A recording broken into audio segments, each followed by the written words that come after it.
And I remember going in there each day and I'd stand there and I'd think, okay, what am I going to have today? I'll have some broccoli and some rice or whatever I was having, and I'd walk in there and I'd try and sort of find where some of the gymnasts were sitting, because then I felt like I was eating a lot. They were on the lettuce leaves, I was on the broccoli. And some of the weightlifters, I couldn't sit near them because they would literally grab a loaf of bread to eat with their carbohydrate meal. So they'd have rice, potatoes and a loaf of bread. Now, I've never sat down to an entire loaf of bread in my whole life. But suddenly I was fantasising about my own loaf of bread. You know, they had racks of loaves of bread and I was imagining myself just grabbing these loaves of bread. And I think it sort of shows how demented I was at that point and just the psychology of, you know, what it was doing to me.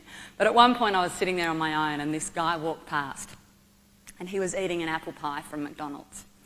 Now, I don't think I've had an apple pie from McDonald's since I was about 8 years old.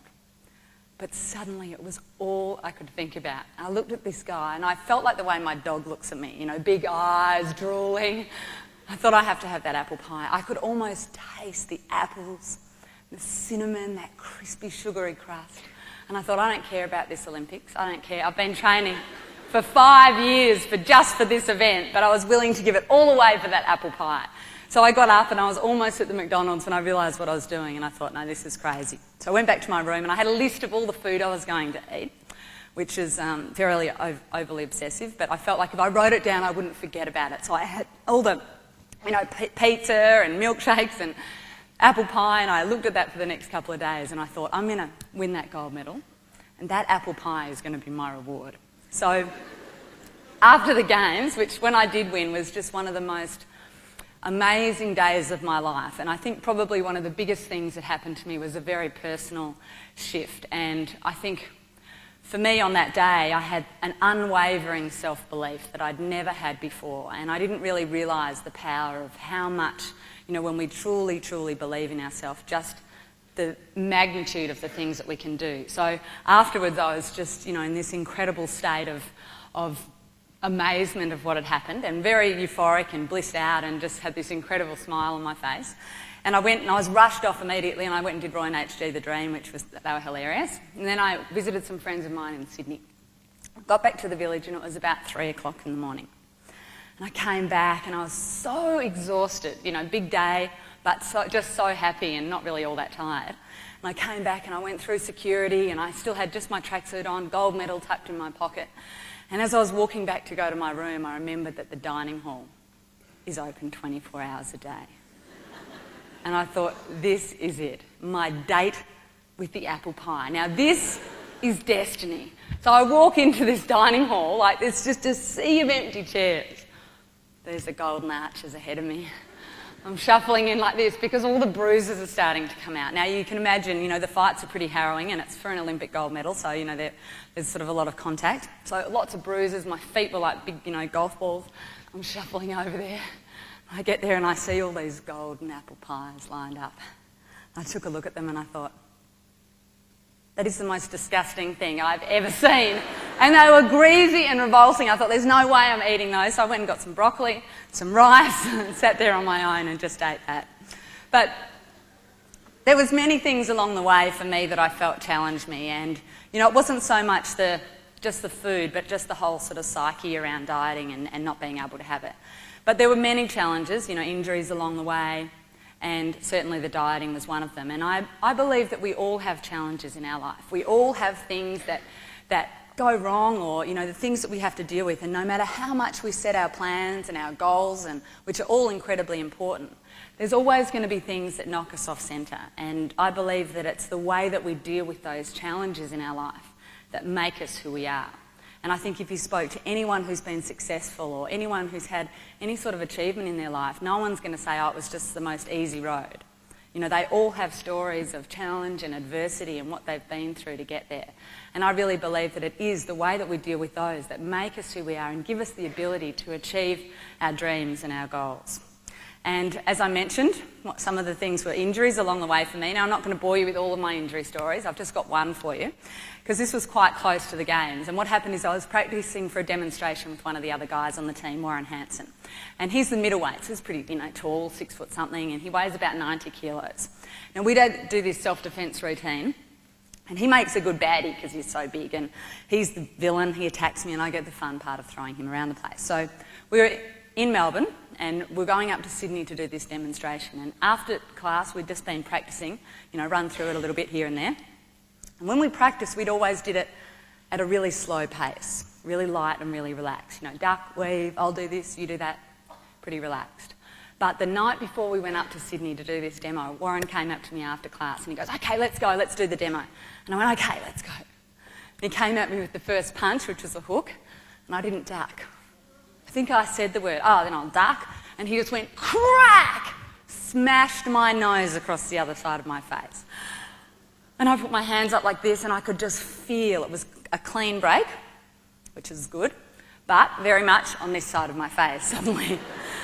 And so we went straight to the hospital, straight to casualty, and I saw the doctor and they said, "Okay, all we do is we just pop you straight into surgery, light surgery. We just lift the bone up, pop it back into place, you'll be fine.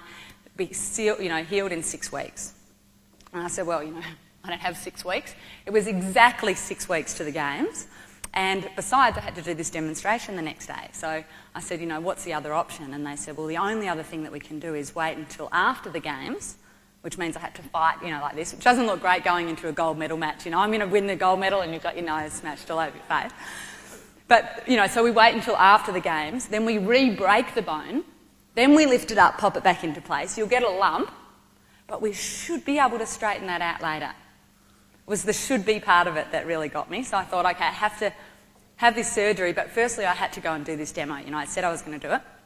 So Warren and I went up to Sydney, did the demonstration, that was fine.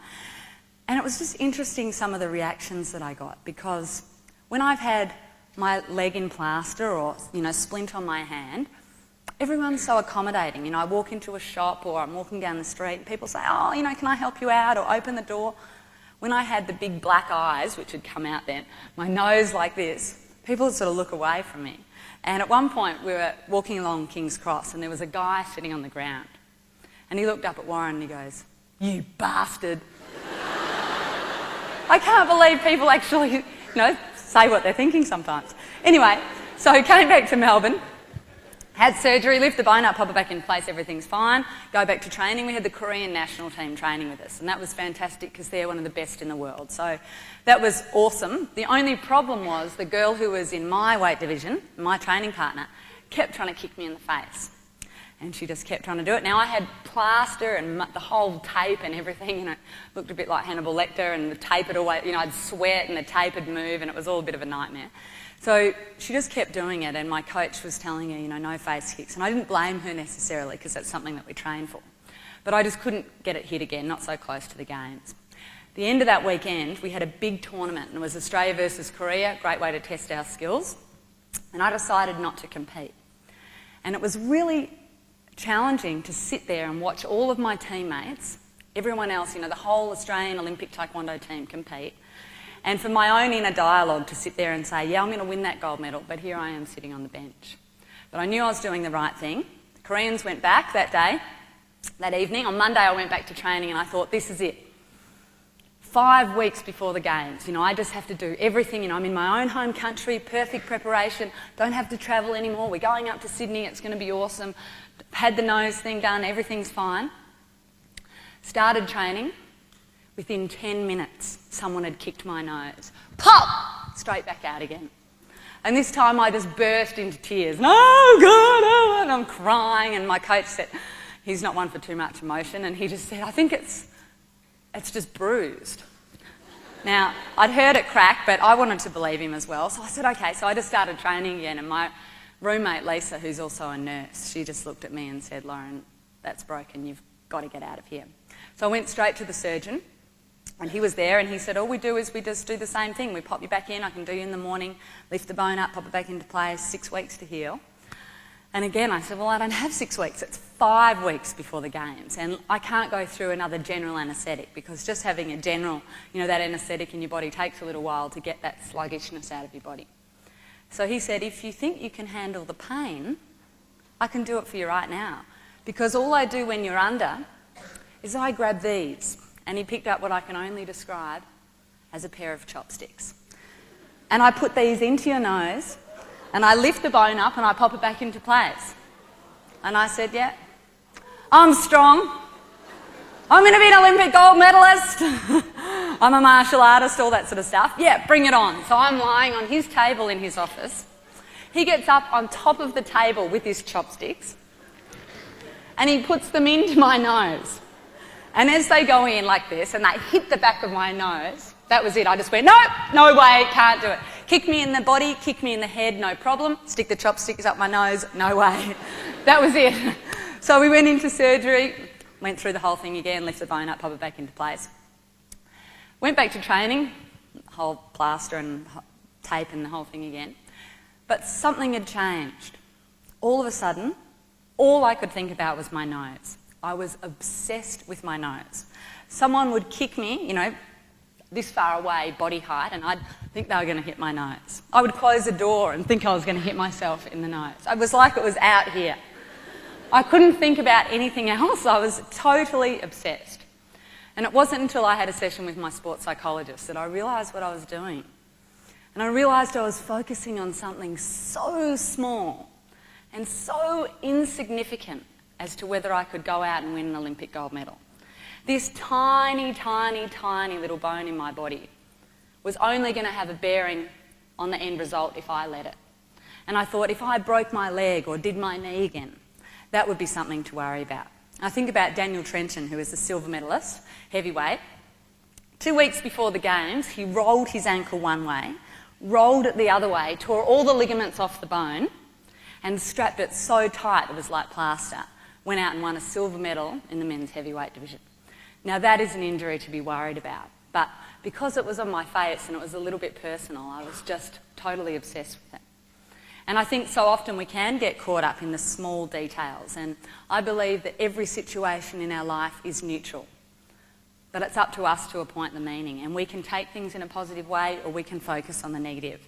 And that's something that we hear so often, but really I think it's so true. And if we focus on the positive, even in the most negative situations, there's always something positive that you can take out of it.